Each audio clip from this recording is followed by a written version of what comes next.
I myself, the producer of this podcast, is not eligible to diagnose anyone with a mental health disorder. This podcast is purely for artists discussing the mental health hurdles they struggle with on a daily basis.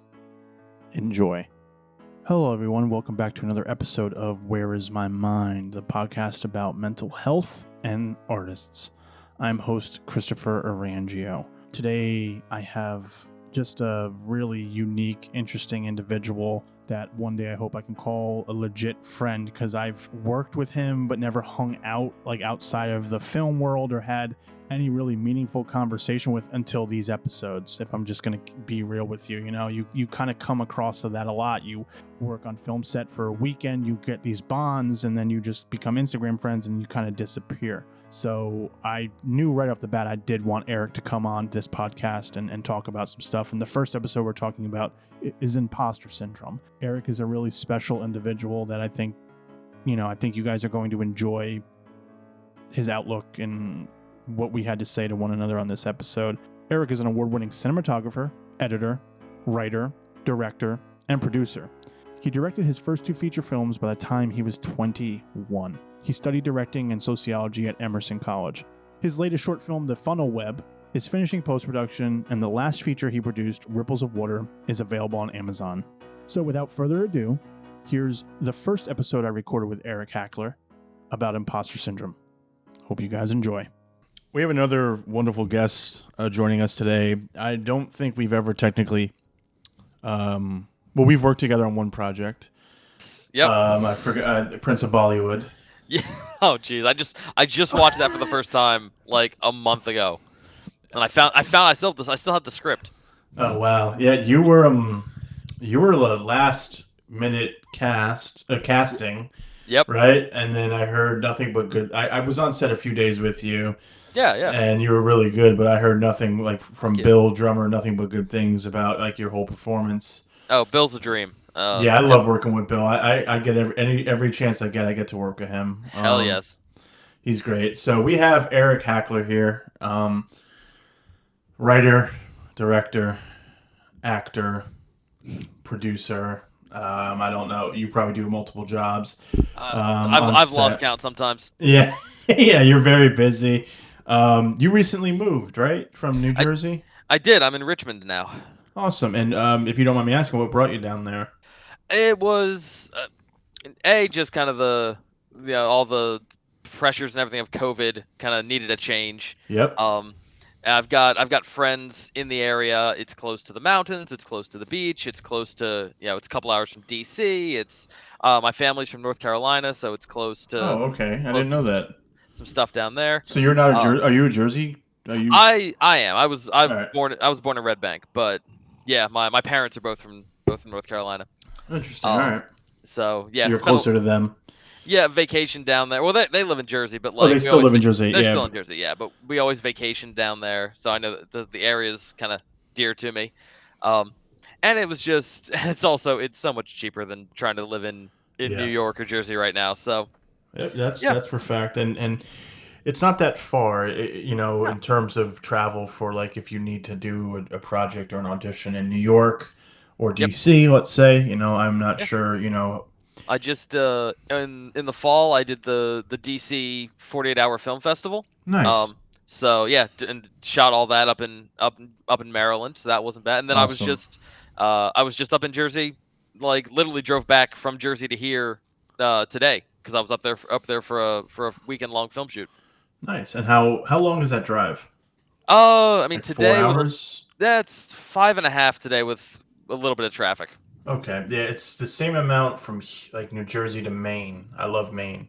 Oh my God, Maine! I've had family in Maine. My grandmother still lives in Scarborough, Maine. I was in Acadia, fall 2020, and that's just I've never been to Acadia National Park. As much as I've gone up there, I've really only gone up there for years to spend time with my grandparents in Scarborough. I visited Saco. I'm very familiar with Portland, Maine. Never went up to Acadia, though. I've had friends of mine who've gone up there and camped with family, and they absolutely adore it, But Maine itself is just my place I go to kind of like recharge my batteries, so to I know speak. exactly what you mean. North Carolina was that for me. I went down. I Yeah. spent a couple months down there around this time last year working on screenplays, just kind of by myself and Yep. being off. Um, all right, if you know Portland, have you been to the Cryptid Museum there? Yes. Yes. We discovered that on the trip last year, and that was Yeah. No, my that was grandparents. so much Yeah, fun. my grandparents took me there. There's this restaurant, DeMillo's. That's like this old boat that sits on the water. If you like seafood, Hell yeah. Italian food, like it's like all American seafood, Italian burgers, stuff like that. It's really cool, but it's just so historic. Like I'd love to film something up there one day. It'd be tough too, Absolutely. but I would or maybe not tough, but I would love to just do that. It's so fun. It's such an awesome city, or a small city that I feel like not a lot of people know about. But Yeah.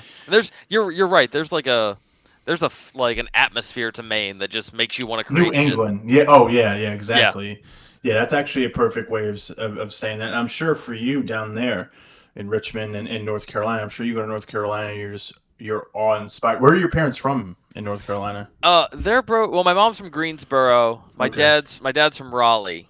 But my dad at least spent most of his life when he was living there in Morehead City, which is kind of over near the Okay. Outer Banks. Yeah, yeah. No, So, I yeah, unfortunately correlate most cities and towns to sports. I'm just a big sports gotcha. buff. So yeah, Carolina's big for college basketball and stuff. Yeah, And then where you live, the DMV area is really big with like basketball as well. So it's like yep, you got a lot of good athletes from that area. yeah, So that's true. so yeah, just we're just catching up, Peebo. I know we've kind of gone off a tangent. I haven't seen or really talked to you in a minute. Yeah. I know It, one of your good friends that has become a really close friend of mine, Devin Dean. oh my God.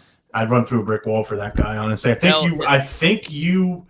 I might be wrong, but please correct me if I'm wrong. I think you recommended him to me for my project, Little did you know, for assistant It, director. I think. it, it's very possible. I recommend him to everyone I meet. Yeah, So and then he was Doug Bollinger, another actor that was yes. in Little Did She Know. It's just like the 6 degrees of separation. It That is is. very very true. And I know you guys are all from, we'll call it South Jersey. I think they're more closer to. We'll call it Central Jersey. Don't make me fight you. Yeah. Okay, we'll do Central. I live in Woodbridge now, so Okay, cool. that's very much Central, and I It love it. is. Yeah, yeah. I love it. I lived up in North Jersey, like Mm, PA. I grew up. That's where I grew up, and then okay. I lived in Essex County for a while. Anything below like Maplewood and below, I love. Obviously, like Hmm. I really do enjoy where I'm at now in Woodbridge. There's just so much to do. It's a good spot. Yeah. Yeah, yeah, but no, it's so we know each other through a few people, Yep. and all that, and I always kind of try to follow what you do, as far as like the things you post on Facebook are very real and inspiring. You don't get that a lot, and then Thank you. you redid, or you did a skit about like the famous like Who's on First, and I don't know if you added something to it or not. I'm not sure, but you did it on a goddamn baseball field, which was awesome. Number one, Thank you. as a news reporter, I believe. Yeah, Yeah. No, we did that it was as a awesome. the only stuff we changed. We gave it a little bit of a new intro where we tried to make it look like it was That's what it was. That's what it it was a was. local TV interview about sports that just kind of went off the rails. So when Cause I first yeah. watched it, I was just like, all right, Eric posted something, let me watch it. And then it went into Who's on First. And I sent it immediately to my dad, because my dad does stand up. He showed me that like bit when I was younger, just because of the genius writing of it. So did Mhm. you post that, and did anyone think like you made that, or like did people know where it was from? I'm just I curious, because I want to know if people are who are in film, or like historians of that kind of stuff. most of the feedback I've heard from people I know has been, oh, that was a really cool way to do that. So Yeah. most of them recognized it, but Okay, cool. I'm hoping more than just like I'm hoping like if anyone has, I don't think anyone ever actually asked if we had written that, and if they did, we quickly were like, no, that's Abbott and Costello. Yeah, But yeah. I'm hoping we gave at least a couple people that moment of like, oh, I wonder what this is, and then realizing what we were doing once we really got into it. Yeah, no, it was so good. It was Thank it you. was really it's something that you don't see, like I guess revisiting old bits and jokes in a modern way. I think that was really good. And that kind of, for anyone out there who wants to kind of know who Eric is in a nutshell, I felt like that skit was like that encapsulated like who you are as an artist from what I've seen. Very, very, what is it? Just very, how do I say it? You're very eccentric, and it's not. I'm not saying that in a bad word. It's just you're a very eccentric artist. I think you're more. I think you're very comfortable in like your artistry. I think for me, like acting wise, I'm still trying to figure out like what can I do? Like what's for me, what's not for me. Things of that nature. You kind of seem to be very much comfortable in like this is I'm Eric Hackler, and this is what I love doing, and I can do X, Y, and Z. How long have you been, I guess, well, first of all, did you start off acting, writing, directing? And if so, how old were you when you started? So started off acting, which is interesting because, so I guess my first stage credit, I started in theater. First stage credit was, I was 8 years old and I played Sleepy in a production of Snow White. Okay. But the first time I was doing stuff on a stage were like Boy Scout summer camp skits. And one of the first ones I did was Who's on First with my brother. Oh, that's funny. Yeah, it was a fun chance to revisit that. It's also funny that Who's on First video, my friend Zach, who's in it with me, he'd done it as well when he was younger and in college, but we never had the chance to do it together. So that's really funny. It was really just a great moment for us to put that we worked together on so many things. It was great to get to share that skit. But yeah, started out acting when I was about 14 or 15. This guy Zach and I actually I think you know Zach Caruso, right? I don't think so. Okay. I'm gonna look him up really quickly just to see, because there's so many people that I've come across, like Yeah. Well, he's done stuff, like I'm just thinking, because like he was in Who's on First. He was in Who's on First. I've never met him before, so. Okay, but like I've done stuff with him and Devin. I've done stuff with him and Doug. So nice. Okay, so he's in I'm bound to meet him at some point, I'm sure. Exactly. Yeah. Because Devin and I are doing a quick project we've been trying to do. I don't know if he told you about it, where he's playing a blind man, or he's pretending to be a blind man to pretty much get laid. Yes. And my buddy who I do my Ranting and Raving podcast with, we co-wrote it, and we were like, my buddy Steve was like, he met Devin because Devin helped us out with another short film, and he's like, does Devin act? Because I just see Devin being this character. I told Devin about that, and Devin's been like, just so like, hell yeah, I'm in. Like, it's just, that's what I love about him. It's like, I could tell him like, hey man, we're filming in 2-degree weather, possible snow. Yeah, man, whatever, I'm down. He's just always down. He was on the shoot this weekend that I did. He choreographed a chainsaw fight. Nice. That's his main thing, which is awesome. Like he does all this ADing and all that, but he's like, no, I'm actually he's a fight choreographer. Yeah, fight choreographer. Damn good which at is it, yeah. Yep. Anyway, working back. So Zach and I actually, we met when we were about 15, and we started wanting to create projects together and write some stuff. But at that point, we were just stage actors, and theaters aren't really like, oh yeah, 14-year-olds, 15-year-olds, come, we'll give you a slot in the season. But cameras were pretty cheap, so we picked up one of those and we started writing movies. That's great. And that's so interesting to me that, I'm sorry to cut you off, that you're good. Most actors I've talked to all start in theater.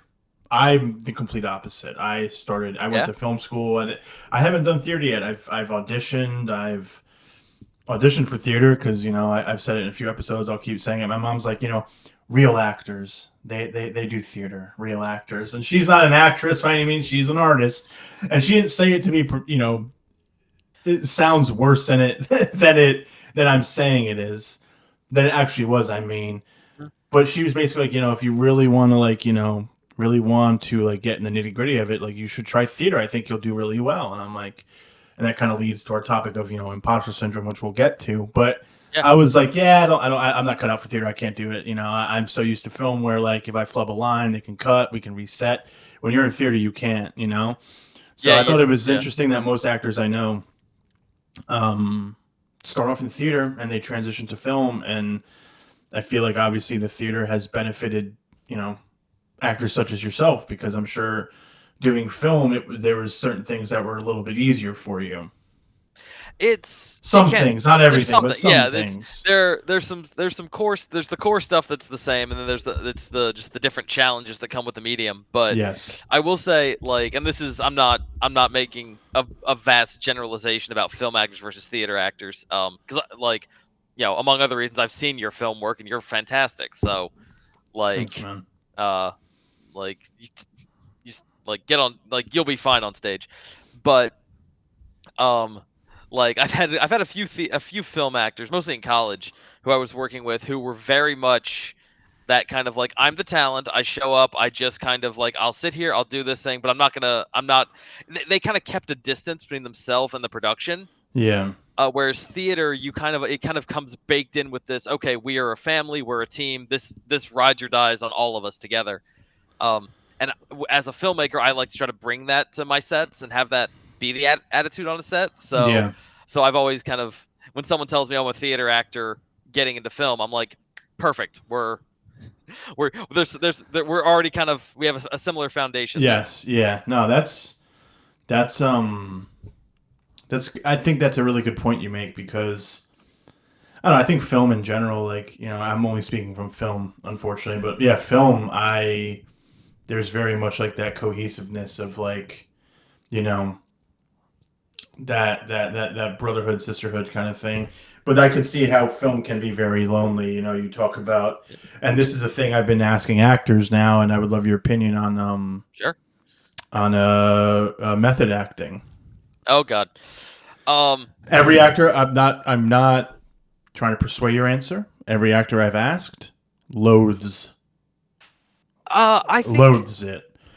like, there's a difference between, like, all right, if you're cast in a role that requires experiences you have not had, or an experience, or requires things that you think you can't just perform. Mm-hmm. um like, I completely understand. I think it's a completely valid decision to, like, try to immerse yourself in it and try to live it to some degree.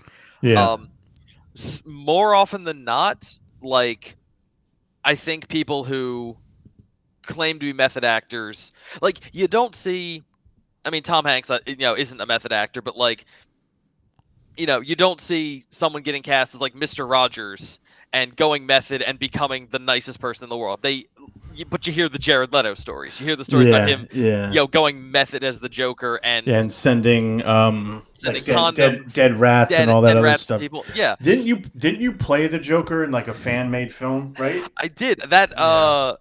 That hasn't come out yet. They're still Oh reworking. I No, can no, no, cut no. I can cut No. that. You can I'm talk just about mentioning like, that because I think you sent yeah. something to me, or I saw it, and I was just kind of like, Well, Devin's in it and he's directing part of it. So I think that's what. yeah. Yeah. So Well, and, when like, I first met Devin, he showed me yeah, like a trailer. the Yeah. trailer, or like Yep. your interrogation scene. Yep. Yeah. And that's where I was like, this motherfucker, Eric, bro. Like, like this Yeah. guy is like, you're the real deal. And I just looked at Thank your you. Wow. IMDb.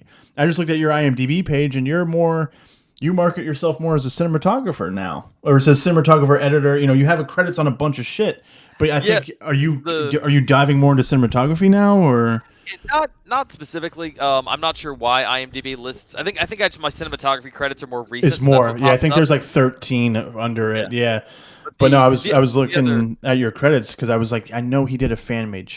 So I that's not did. coming out yet. Well, Okay, yeah, all not right. yet. Like, I mean, we can talk about it. The trailer's out. It's on YouTube. You can watch it. I'm happy to talk about my approach to that if you want to. But that's, I mean, like, it does kind of fit into possibly imposter it can. syndrome, It honestly, totally can. Yeah. because it and method acting. So I'm interrupting you. I apologize. Let me Oh, give no, you no. let me give you the floor back to method acting. So you think what you said was a good point. Like Tom, like for me, really quickly, I think method acting, it could be the smallest thing. Like there was a role I just did where my character had looked like he hasn't slept hasn't slept at all because he's looking for his kid, and he is a drunk. But I didn't show up to set because there were 2 days where it was like 14 hours long, I'm going to be well rested. Yeah, of course. But before some of my scenes, I'm not even going to lie, I would take a swig or two of whiskey. I would kind of like loosen up. I'm not saying that's completely full on method, but you are getting ready for a character. You know, my goal is to, especially for me, because I'm very new at acting, but for me to do a film where like you or someone else is like, oh, that's not Chris Orangeo, that's somebody else. You know, that's where I think it differentiates. You know, so that's what I'm saying. Like, are people going to watch this film and be like, oh yeah, that's just Chris? You know, some of my friends are like, no matter what you do, I'm always going to just see you. But I'm like, well, that's that. I take that as a challenge now because it's like I'll do something more serious. You know, but like, so is that how you think like method is? Just like even like minor, you know, like minor details. Like yeah, we're talking about Prince of Bollywood. So like, did you do anything method for that? And then yeah, I would love to hear your process about how you were played such an iconic character, even if it's a fan made film. Fan made films are like the shit right now. I want to do a fan made film for Batman Beyond. I have a synopsis for it where it would be shootable, and he finds like an old Oliver Queen on like the island Oliver Queen used to be at. Like, I love it. Yeah, maybe you and Devin can do it one day or something like that because it's like I think fan made films you have to shoot them correctly though. But anyway, yeah. So I would love to hear your process on all that. Yeah. So like, I think like what you were saying about like taking a swig of whiskey or whatever is like, I think it's coming from the same place of the original idea for method acting. I forget which acting school it like which acting teacher method acting came from, but like yeah, no, I think it's come from the same place, and I think you can. It's one of those words like immerse yourself in it as much as you feel you need to, but without like without losing Who yourself you in a are. way. Yeah, And like that's what and like you can hide your personality quirks, you can do all that, but without totally losing yourself to it. like Daniel Day-Lewis to me goes above and beyond. He does, and I'll be like here's a hot take. Like I'll be honest, I've seen his performances, and I haven't seen anything that I don't see from other talented actors. Like It's just the stories you hear at the end, like where for like my left foot he refused to walk or something. Right, I don't mean to laugh, but it's just ridiculous. And like Lincoln. He got pneumonia on the set of Gangs of New York and refused medical treatment because they wouldn't have been able to cure it when the movie was set. It's like, and then Lincoln, he was just going to like I don't know Cracker Barrel as Abe Lincoln, just sitting there. It's just it's wild. Here's the thing I find amazing about Lincoln is there's that one scene in the attic near the end with him and when he actually shows up with the guys who were conspiring to help him pass the amendment, and like. And I'm sitting there being like, this is Daniel Day-Lewis, Academy Award winner. Like, we know he's gone method. We know he's doing this thing. And he's being outacted by James Spader in a dumb mustache. And I'm like, this is... Daniel, this is defeating your point. I agree, because James Spader is phenomenal, too. But I get what you're saying. Yeah, I get what you're saying for sure. You're being outacted because you think your process is A, B, and C, you know? Yeah. And So when you were the Joker, when you portrayed the Joker, if you can kind of talk about a little bit about the story... because that might help out with how the Joker is, let's say, right? And then did you go method, and did you have any case of imposter syndrome while doing it? And I know imposter syndrome, we'll talk a little bit more about that. But I just want to know if you get any imposter syndrome, like taking on a role, in that regard. So here's the thing. I'm going to jump back a little bit. I did a role in college where I did sort of try to go method because in your college you're arrogant. You think you have to do it. What was the part?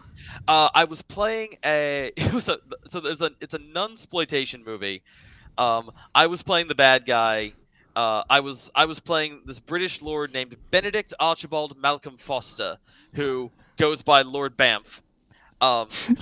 And I was like, badass motherfucker. Yeah, that's great. Yeah, it was the script was a blast. The final fight was a fight with golf clubs. It was a fantastic comedy, and like I went kind of method. And like I tried to like really, I would only speak to people in character when we were on set, and I would like once I was in character, I wasn't leaving it, and I would act, like a dick to other people because that was the character, and like. And then I look back at that performance versus other ones where I didn't do that, and as an actor, I've found, okay, there's better ways for me to get into character that I was sort of doing on this set, but going Yeah. method was not the thing that did it for me. So when I jumped in as the Joker, I felt when I first got cast, I had a little bit of imposter syndrome because it was like, okay, I don't know what I'm gonna do here. It's like I'm like, and I'm thinking, all right, am I gonna end up just being kind of a shallow copy of like some version of Heath Ledger and some version of Mark Hamill, and what is this gonna be? Um, but I think for the most part, once I was able to kind of like uh I've actually found kind of what became the core of my version of the Joker by accident, but I'll get to that. I'll tell you that in a second. Yeah. But once I found the thing that I could hold on to, I stopped comparing myself to other performers because it's like once I had, okay, I know this is my take. I don't know if it was anyone else's take. I don't know if anyone else did it this, approach the character from this way, but this came from me. It feels honest to me, and this is what I'm going to stick with. And pretty much everything else came out of that. What the thing that I found was I'd been playing with like starting with like, all right, service level. What's the laugh gonna sound like? Yeah, you get cast as the Joker. Your first thought, how's this? What am I gonna laugh like? And so I spent a while laughing, just at myself in the mirror, just thinking, just trying different laughs, cackles, chuckles, whatever. And I had this moment of like, it's like midnight and I'm doing this in the bathroom mirror, and all of a sudden my mom like bursts into the room because I'm still living at home, and she's like, "Are you okay?" And I'm like, "Yeah." And she's like, "You sounded like you were sobbing." And You were like, "That's it." I was like, "Yeah." And after that's what I was fine. After she left, I realized, like, I was thinking about that, and I realized how exhausted I was. And it's like, it's like laughing constantly is so physically exhausting. And if that's just what you're doing, if that's just like, if you're like, as the Joker, physically incapable of not laughing, you end up like you're gonna like you're in pain most of the time. That's crazy. And so that kind of became the core of my version of the Joker, that this laughter is covering up everything else, and it's the least painful option for him to thing he can do, but everything it's really the, if I didn't laugh I'd scream. Wow. And then from there I also, like, I mean, the Killing Joke is classic Joker story, so Yeah. I kind of latched onto the one bad day idea and tried to find moments in things that inspire me outside of the role that like had that same kind of energy, and leaned into that. You a Firefly fan? Yeah, I need to watch it. I don't know. I need to rewatch it. I watched it years ago with my roommate, and I was like, "This is great." I do need to rewatch, but no, I it's one of those series that everyone wants to bring back, and it doesn't seem like they're going to. They should not bring it back. They should. Okay. Lightning in a bottle. Leave it alone. Also, Cool. Joss Whedon is Oh not yeah. to work with right now. Yeah. But there's an episode where some of the main characters get held hostage and tortured by somebody who they someone who they'd had a business deal that had gone bad episodes ago. And there's a couple of moments where they talk about, like, when we get once we get you in this much pain, that's when we really meet the real you. And that episode and that kind of idea stuck with me. Stuck with in your head as the Joker. So yeah. Did you have any imposter syndrome playing such an iconic character? Because you have Jack Nicholson, you have Mark Hamill, you have Heath Ledger. To me, Heath Ledger kind of changed the Joker, like changed the character in the sense of like, I guess the backstory, because I feel like before him and even after him, you really don't know his history because he keeps changing the story over and over and over. Yeah. Jack Nicholson and Mark Hamill were very like, to me, they were goofy, but also like could break your neck in a fucking instant. Right. Heath Ledger was the opposite. Heath Ledger was just straight up, his first scene you see him, obviously, besides the bank scene, he shows up, smashes a pencil in some guy's eye, and then you're like, oh, this motherfucker means business, So what did you have any imposter syndrome going to be like? And I'm sure there's other versions of the Joker out there, obviously Joaquin Phoenix, but like even, other maybe possible animations and even comic books that aren't brought to life on screen. Was there this fear of like, oh my God, what am I doing playing this character? So partially I think I got lucky because we weren't really shooting that until after Suicide Squad had come out. So the idea that okay, there can be bad versions of the Yeah, Joker was already out. you have the saving grace of Jared Right. Leto, I guess. You're like, Exactly. So it's it not. can't get worse than that guy. Yeah, it's like there's all right. The stakes aren't super high. But also this is and here like I feel like I'm kind of jumping ahead with Yeah. my uh like one of the things that always helps me overcome my imposter syndrome because I mean it's one of those things where it's like it's impossible like like if you're recognizing it as imposter syndrome it's not real but you just have to Mm-hmm. get your mind to get your mind and your body to get past that which fucking hard. It's very But tough. are we allowed to curse on here? Yes, we are. Yes, Okay, cool. yes. um but yeah, but there's a story I heard about Ewan McGregor. And this is something I tell this to pretty much every actor I ever work with who is struggling to play a character. I say it to myself a lot of the time. Um, like there's a story of Ewan McGregor. I don't know what production this was. It was a Broadway show, and I don't know if it was his first time singing or it was his first time doing. There was something in this performance that he had not done before, and they were going into previews, getting ready to open, and he was horrific. He was apparently just doing a horrible performance. And his director, I don't know if I'm assuming director, I don't know if his director or acting coach, one of the two, came up to him and said, "Okay, for tonight's performance, I do not want a good performance out of you. I want you to be okay. I want you to go out there. I want you to to say all your lines in an okay way. I want you to hit your marks in a pretty, I want you to pretty much, on an okay level, be on your spot when you're supposed to be. Like, do not give me a good performance. I don't want to see that. I want to see you I just want to see you get through the show. Like, that's all I want." And he went out, and the performance he gave was fantastic. It was the best one he'd done. Is it because he wasn't thinking about it? Exactly. He'd had that permission to take the pressure off. Um, and there's a good Michael Caine quote that I've heard where Michael Caine talks about why he doesn't watch like dailies for Yeah, shoots that he's on because he says you can screw up tomorrow by worrying about yesterday. exactly. And so yeah, those kind of helped me get past any imposter syndrome that I had, and then I mean once I had kind of my core of the character, it was it was simple enough for this worked pretty much to keep the imposter stuff out, to just throw myself into each moment of the script and figure out how am I going to do this Mm-hmm. and how am I going to play it. The other thing that always helps me, and this is my personal thing that helps me with my acting. I don't like anyone could, if it works for anyone, that's great. It's not, I'm not saying everyone should be this way.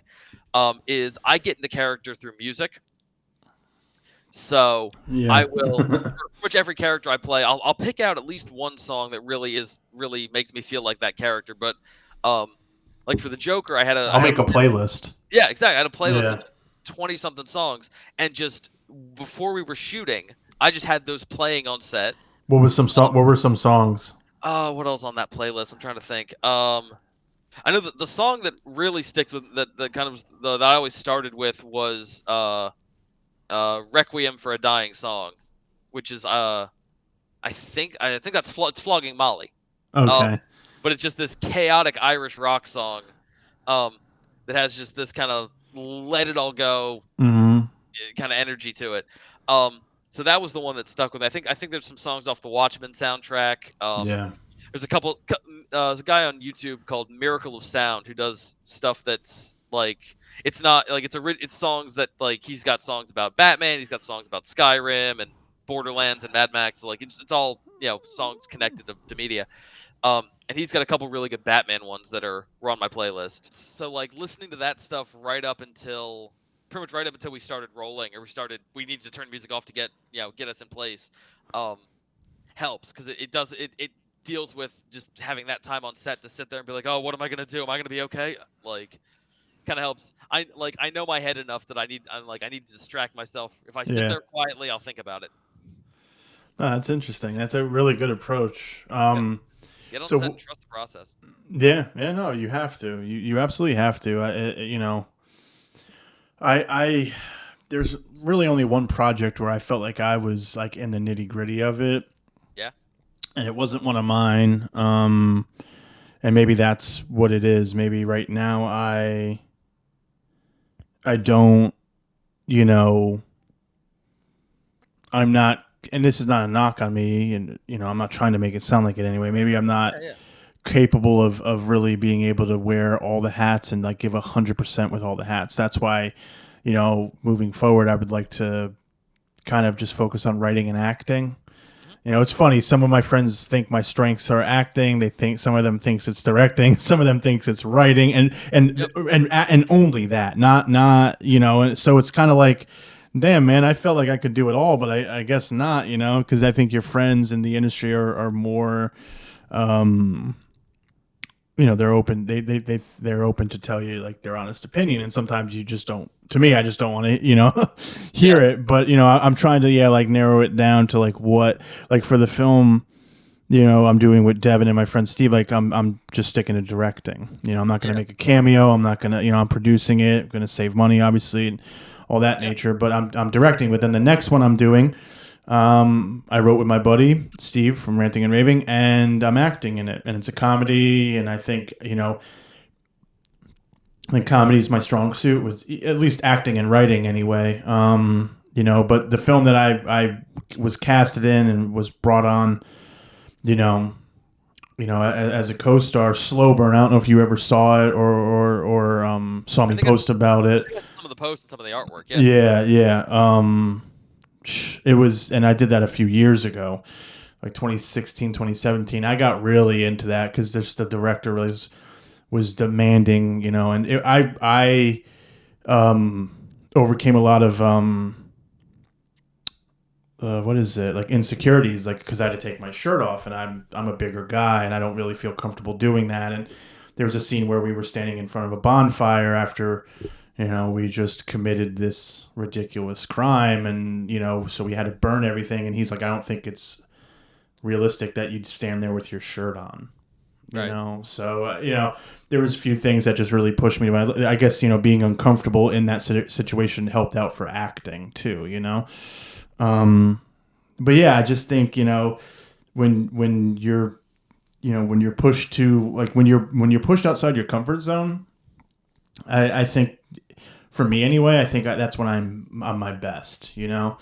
But kind of circling back, why do you think this is obviously our personal opinions. This isn't anything professional. I'm going to keep Of course. repeating myself. But why do you think people, mainly artists though, suffer from imposter syndrome so much? Now, I know, and I always use this example, and it's no disrespect, but I'm sure people who are working in an office and they don't get that corner office with that nice view, with the big desk, with the big. I'm sure they've kind of feel some imposter syndrome in that way. Like I can't believe I'm here. I can't believe I'm here.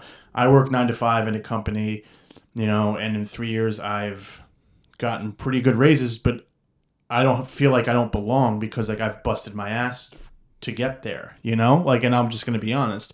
But on my artistic side, I have severe imposter syndrome. Like I don't feel like I belong in a room with like any of my peers. So why do you think artists feel that way? I think. And do I you think feel that way too? That could be the second part of the question. Do you feel that way as well? I definitely do. I definitely like. I've been like. It's one of the things. Like I've been in therapy for a while, and that's one of the things that like my therapist and I have worked a lot on is helping me get past those feelings. So like, yeah, no, I definitely feel it. I definitely know what it's like. I think. Let's see. In terms of why it's artists, I think part of the thing with artists is there's a couple different things. I think. Um, One is we are especially now, especially nowadays, like with social media and with trying to feed the algorithm, we have to be our own biggest hype people.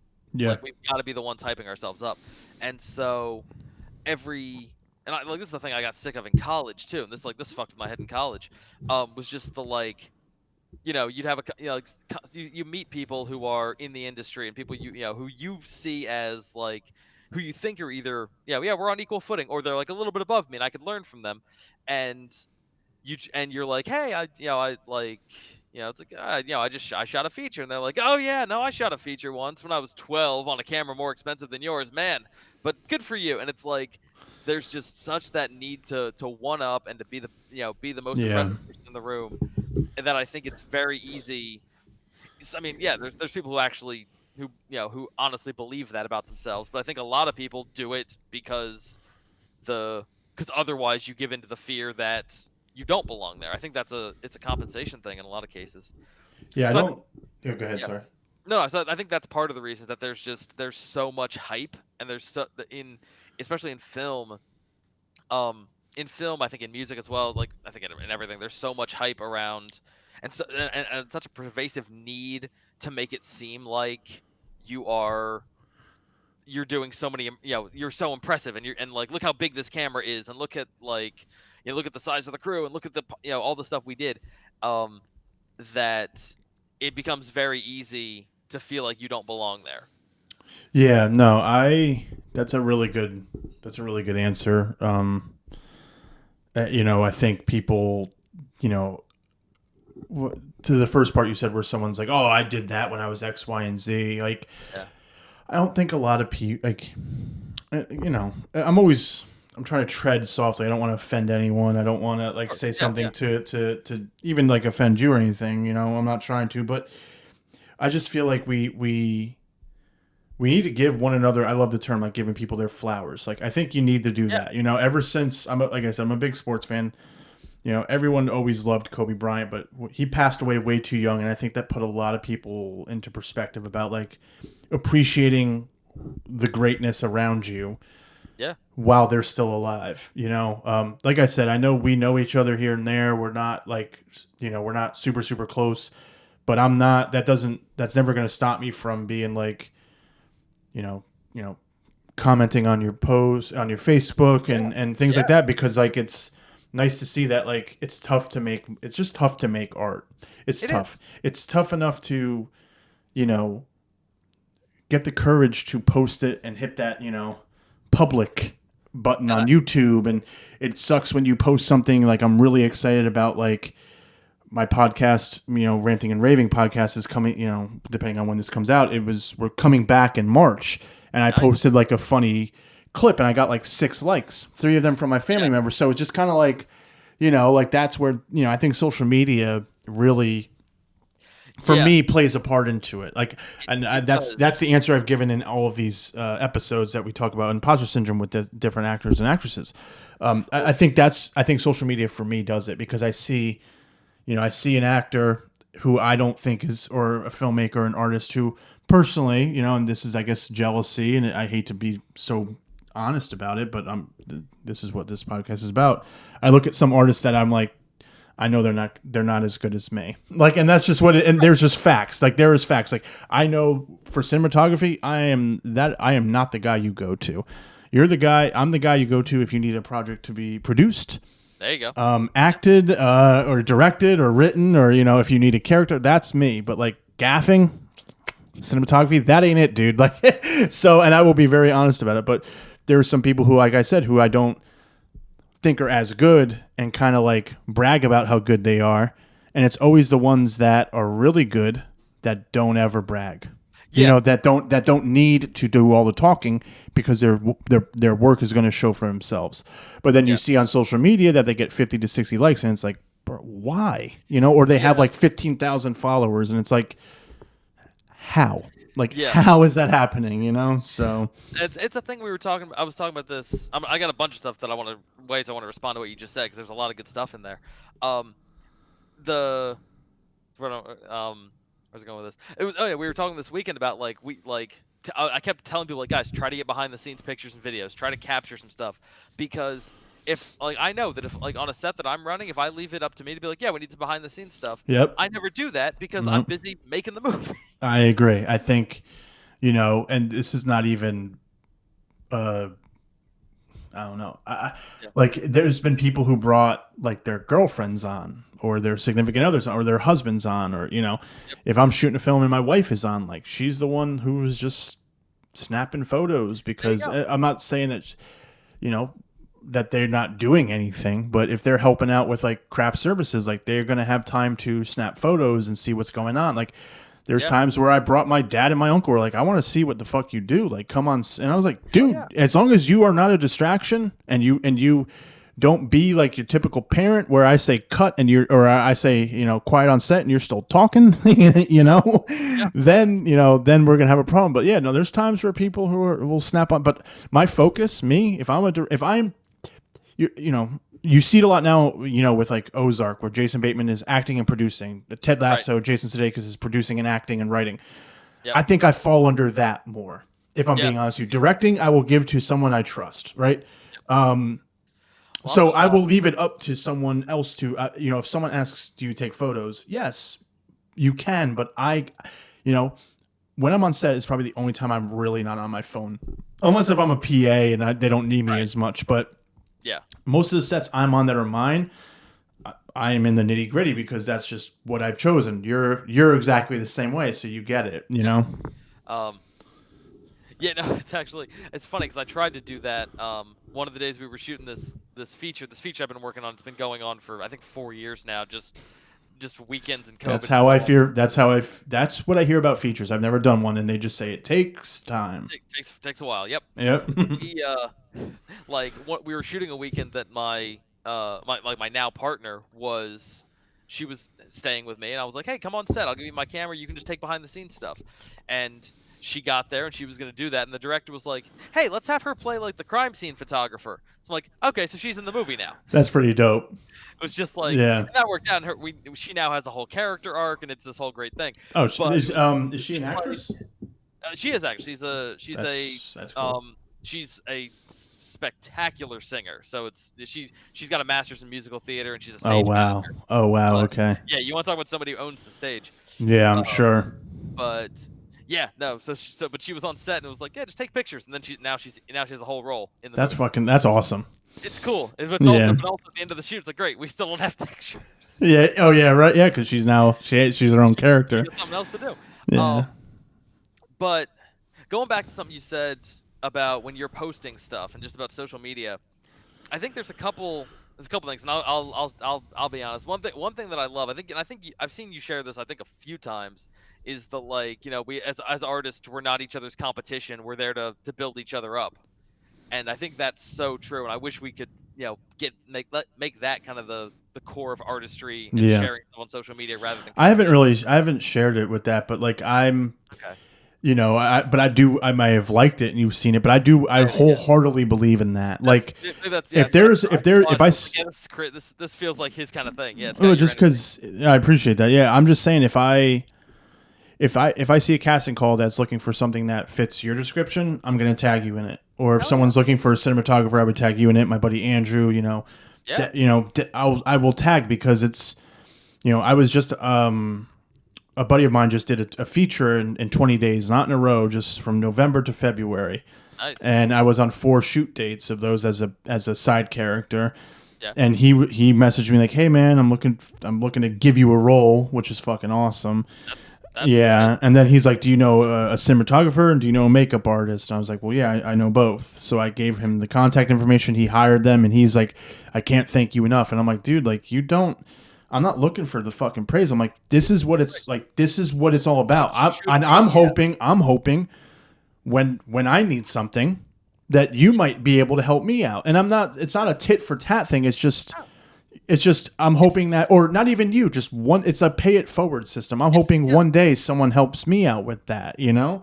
Yeah. And I think that's what it is, you know? And plus also you want to see independent artists such as ourselves to get as much work as possible. I'm drowning myself in work right now. I know, and I know my wife is like not digging it because I'm always busy. That's the thing. But she doesn't hate me for it, you know? She really doesn't. And some friends might not understand, like, what the hell are you doing? You know, why are you doing all this work? But it's because that's all right now I have, plus my 9 to 5. You know, I'm trying to make it as in any means necessary. I'm trying to make it. Yep. And it's nice to have a partner that gets that, you know, that completely gets that. And she she's always battling with me where like you are like, she is the imposter syndrome police, my wife. Honestly, because, and I don't know if your partner's like that as well, because Yeah, we do that for each other, but yeah, no, she's there's been multiple basic. times she's thrown pillows at me and been like, "Get out of your head and just do the thing." Yeah, no, she's been like, I wish you saw how I saw you. Yep. Like and that when she says stuff like that, I'm like, I do. I wish that too, because it's like in my head, I'm like, oh, I ain't shit. Yep. There's my puppy. Yeah. I ain't shit. I'm not, I'm not worthy of this. I don't think I can do this. And she's like, do you not see like all the shit that you've accomplished? Like, Right. what are you not getting at? Like, what are you not Well, seeing? I think that's another thing. Going back to like the cause of imposter syndrome, especially among artists, and also tying into social media, is you need a sec to send the puppy out. No. You're good. Go Okay. ahead. Is like it's so hard for us to quantify our success in a way. Yeah. Like, Well, yeah, that's going to go into our next episode we have about the right. pressures of making it. But yeah, no, please But it's continue. but it's so hard to it's either like you've got to either have some kind of outside validation, which is great, but also ridiculously it's a very tenuous thing to. Yeah. That's the Monty Python building a castle in a swamp Yeah. scenario. You're right, but honestly, like, and everyone, my mainly my wife and some of like maybe my parents are like, what do you like? Why do you care what other people think about your work? Right. Well, it's not that I care about everybody. I care about my peers. Like, Yeah. if I post something and you like it, that's going to mean more than like my coworker who doesn't know much about film liking it. For an example, you know what I'm saying? Like, because like family, your partners, like they're always going to be proud of you no matter what. If it's dog shit, you hope to have a partner that's like, please don't put this out, But honestly, for the most part, that's the support you have 24/7. But like when I have other artists be like, that was great. Like I am always looking for that validation, and I'm not too cool to play off like people's opinions don't mean shit to me. No, artists' opinions mean like a lot to me. If you come to me and say that performance was great, I'm gonna take that. I'm gonna take that wholeheartedly. Okay. Well, I'll be completely honest with you. Like there have been times where I've seen you posting like behind the scenes of some of the films you've worked on, and I felt a little imposter syndrome there because Everyone does though, but why? Because I mean, you do more shit than I do. I feel like. yeah, it's that thing where it's like, it's so weird that it's like, you and I could be on identical sets and like the same photo could be taken of us doing the exact same thing, Yeah.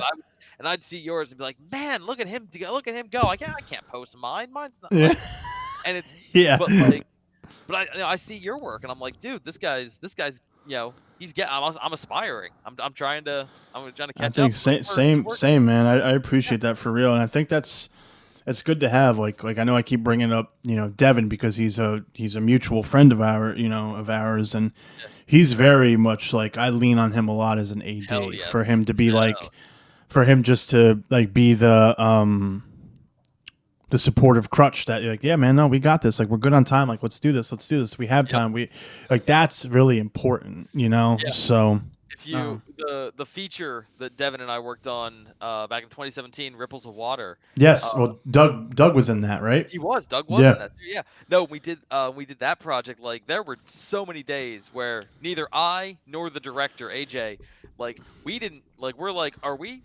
doing this? Is this going? And Devin's sitting there with the shot list and the script being like, yeah, no, we got that. This scene's done. Yeah. And we're like, okay, we trust you. Yeah, no, I trust him. I trust him wholeheartedly. I keep joking with him, like, for the script we're doing, When a Blind Man Cries, I'm like, I don't know. I got Gina Rodriguez to be my AD, so I know she's really good, but she's good. It's smart. like, man, like, Devin, man, like, what am I going to do without the trust? Like, the trust fall back there. I know if I fall, you got me. Like, what am I going to do? Like, joke. This is before we hired Gina. I was like, man, my AD is acting, and then he's like, well, I could always, AD some. I was like, no, the fuck, you're not. You're gonna pay. You're being the character Wade, and that's what you got to pretend to be, So, it was funny on this past shoot this weekend. My partner Maria Lisa, she was assistant directing that shoot. And Devin, he's on set doing the choreography, and like we're getting into this fight scene, and she's like, what shot are we on? I'm like, I'm not. And before I can even say I'm not sure where we're at, we're just kind of shooting. Devin just. Devin was like, he doesn't stick to shot list when it's a fight scene. Just don't even bother. Don't even ask. It's like just he sort knew. of make. If he tells you to write something down, write something. And Yeah. like the two of them are just like. It's like he knew. It's like he knew you were something, right? Yeah. Right. I'm like, all right. If the two of you were joking, I feel like, regardless of what you're joking about, I feel better. Yeah, that's funny. I feel safer with you two on set. But no, for the last question before we wrap up, Yeah. for you, how do you overcome imposter syndrome? So I do it with two different things, and I kind of, because imposter syndrome is so in your head, and like it's not recognized as an official disorder, right? I don't think so. I think it should be, but I'm not. I don't know. but like I said, I'm not. Yeah, I'm not. Yeah. I'm not a doctor, so I would need to talk to a doctor or a psychiatrist about that. Right, but yeah. I think it should be because I think a lot of people have it. Yeah. But I think like so for me, the way I get out, there's two things I can do to get out of it, and there's two things like I kind of do a combination of both. I have a gratitude journal, which I use, like it's nowhere near full, like it's just I think I've maybe got like a quarter less than that written in, but like when someone says something nice to me about my work or about me or about something, like I write it in there. That's smart. So I've got that. That's very smart. It's like knock on wood, I haven't gotten hit with a really crippling bout of imposter syndrome in a while, but that's good.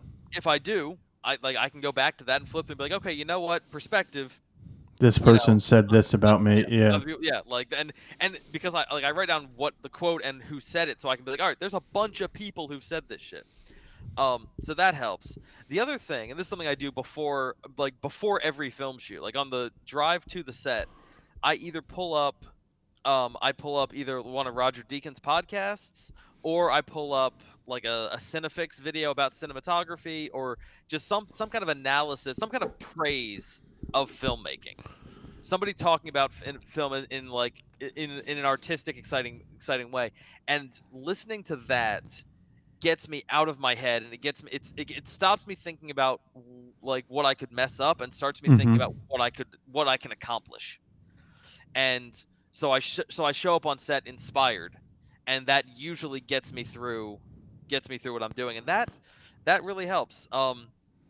The other thing that going back to the Ewan McGregor story, like the Ewan McGregor story pops up with me a lot when I really need it. There's I forget, I don't know, my therapist gave this to me, I forget exactly, like I know there's a psychiatrist who it came from, I don't know their name. Yeah. But the phrase dare to be adequate, which is just like have the courage to go out there and just get through it. Where you don't criticize yourself, you don't think about like what could go wrong, don't think about how other people are doing it better. Yeah. You go out and say, I'm gonna get through it. And like if I'm in a really bad place and I need a reminder, I'll grab a Sharpie and I will write that on my arm, or I'll like write that somewhere so I've got it with me. And that really helps. Yeah, no, it's weird. Like certain things, I think going to a set and just being very relaxed, as just an not just an actor, but going to someone else's set, let's say, and just being really relaxed. I think that helps me out a lot. You know, depending on, even if I'm shooting some intense stuff that day, it opens up with joke telling and shit talking and joking around, and then it's more like, okay, well, let's set up the shot. And when they're setting up the shot, that's when I can start like reeling myself into the character. But if it's for shoots that I'm on, I feel like I'm constant like bam, bam, bam, bam, bam. But I always sleep really well before I'm about to shoot because I know it's going to be a long day.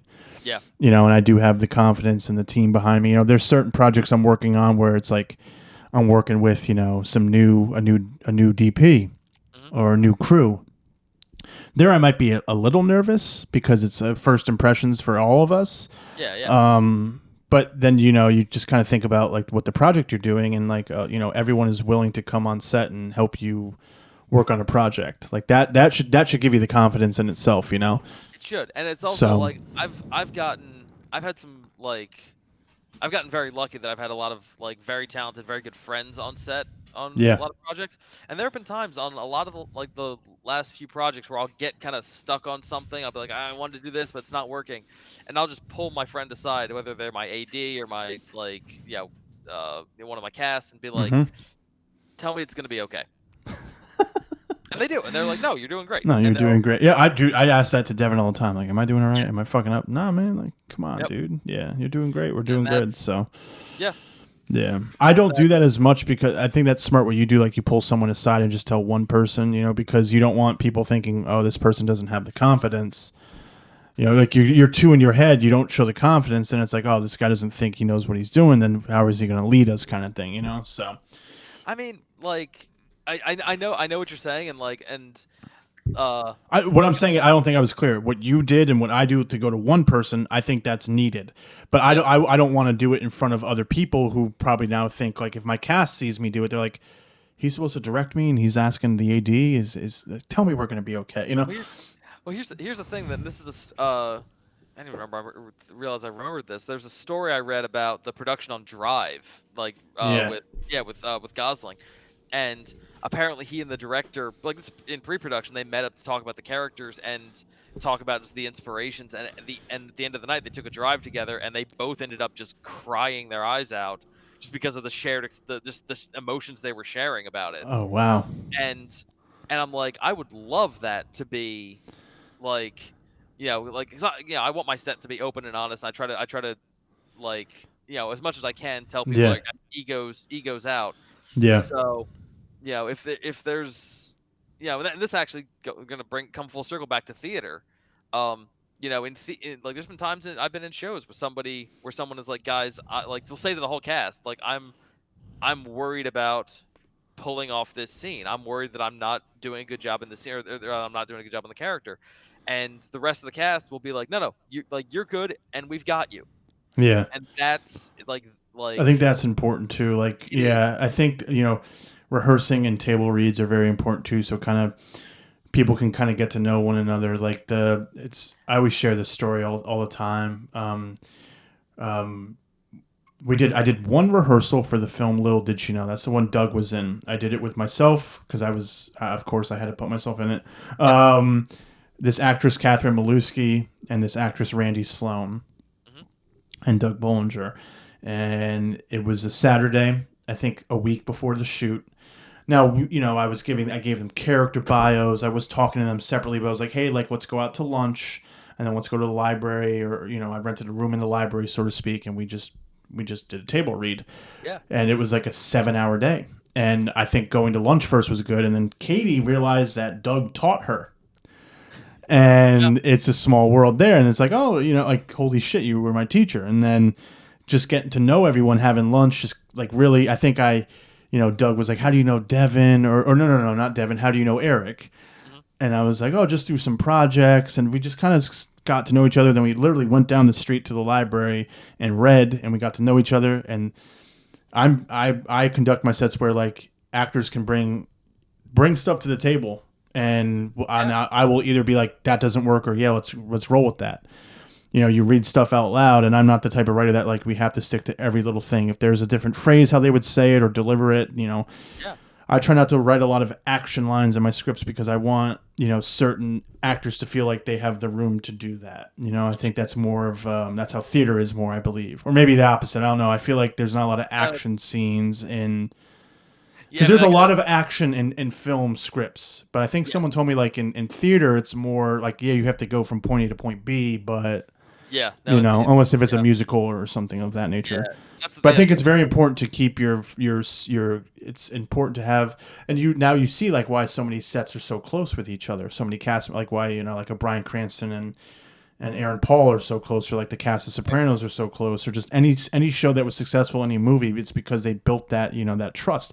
I love hearing actors from the Sopranos talk about how James Gandolfini was like he was one of the greatest men they ever knew, because they all just loved each other. Like, that's what for me, that's what I yearn for every time I go on a project. And it doesn't always happen that way, but I try to aim for that, Absolutely. Yeah. Like, as artists, and this ties back into, I think, why we feel this imposter syndrome so easily sometimes, is like, the thing that we bring, that that we can create, that lets us create great art, is that we are kind of thin-skinned. We have emotion on our sleeve. I used to take that the wrong way, but it helps out with art now, in my opinion. It does. And it's like our truth needs to be so close to the surface, And so, yeah, that makes us more vulnerable. That Yeah. makes us more open to But all. vulnerability is like, I feel like the core essence, one of the few, It like is. one of the essences of acting. Like It you is, have to allow absolutely. yourself to be open to whatever, because Yeah, if you're playing a character, this character could take it 9 different ways. You don't know, or each exactly. character Yeah. you play plays it 8, 9 different ways. So Yeah, you got to find that honesty and let that out, and so it makes us like that vulnerability is both a huge asset and a huge risk. yeah, Um, so I think that's why imposter syndrome can hit us so hard. But also, if we can create as directors, as producers, if we can create an environment on a set where everyone, not just the cast, but everyone is like we're all artists and we're gonna be vulnerable together. yeah. I think it makes for great art. It does. Yeah, and I'm gonna bring this all the way back to method acting, like, and this is something like fucking corporate America needs to learn. People do their best work when they feel like they're respected and honest and treated honestly and Yeah, aren't just there to serve somebody else's interest. I work for a big company that's worth $1.2 billion. I looked it up, and I'm like, holy Jeez. fuck, and I didn't know that. Yeah. And I've been there 3 years, and they've loved what I've done because I do video, I write, all of that, Mhm. and monetarily they've shown how much they give a shit about me, Right. and if we do well as a company, I've been there 3 years, I've gotten a bonus every year because we've met our numbers. Right. That's how you keep people there. That's how you keep people happy, by treating them with Yeah. by rewarding them for their hard work. Yeah. I don't And know how so many times I have like year end, like Christmas party, year end party, like end of the fiscal year party. Like we have parties to show it, and everyone's like, wow, they're just gonna feed us and they're gonna drink beer. I'm like, man, I'm coming from retail where people don't give a fuck about you. yep. That's all I came from, like, before this. So yeah, like, to me, this is the best job I've ever had because my employer is showing how much they give a shit about me. Yeah. So, and I think you're right. I think you have to, like, you have to show how much you care. But I think we just instinctively already do that. You know? Yeah. And I think and like so yeah, that is in some ways more than anything else the thing I want to nurture on any set that I'm on. Yeah. Is that that's the this we're shutting the rest of the world out. This is a space where we're not judging, we're not comparing, we're not competing. We are like we're making something together, and that's like and like regardless of whether it's great or it's okay or it's whatever, It's an it's gonna be experience. Yeah. it's gonna be experience, and it's gonna be something that only we in this moment at this time could create. Can and yeah, that we can appreciate. Yep. Exactly. So go out there, like fuck imposter syndrome, fuck all the negative thoughts. Stop comparing yourself Yep. to the other actors. Stop comparing yourself to the camera, to like what cameras you've worked on versus other people. Right now, in this moment, we're just gonna go out there. We're gonna make an okay movie.